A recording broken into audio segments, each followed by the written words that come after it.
So in this video we'll take a look at how to import an image so that you can draw on top of it. This is really good if you're trying to draw over a sketch or maybe a floor plan that you received as a JPEG or PDF, and that way you can draw on top of it using it as a reference. So to get started here, let's go to File, then Import. Just make sure our format is set up to all supported image types, and let's make sure we are using it as an image, not as a texture or use as new match photo.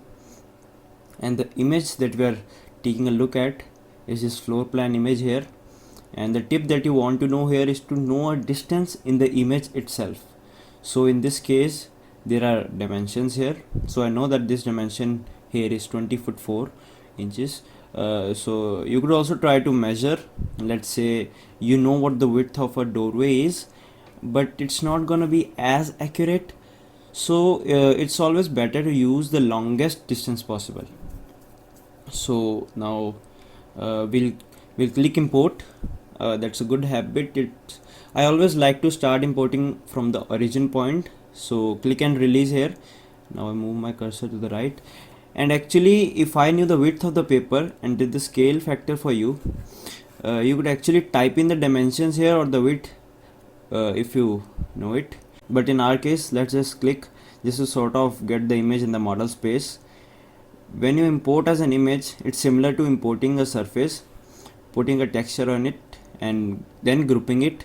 So I kind of think of an image in that case that it's an image that you can't sort of open, and it's sort of grouped or isolated. I should say that it's sort of like locked. Think of it like a locked group. So it's great to just kind of trace on top of.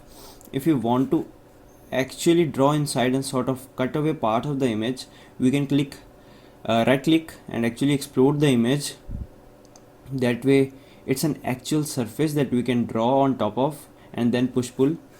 The only downside to this is it's a projected surface, so the sides kind of pull up, which actually in our case might actually help us a little bit. So I'm gonna undo that. So we have the image imported, and the next thing I want to do is take the tape measure tool, and I don't want to draw a guide, so I want to turn off the plus sign on that tool here.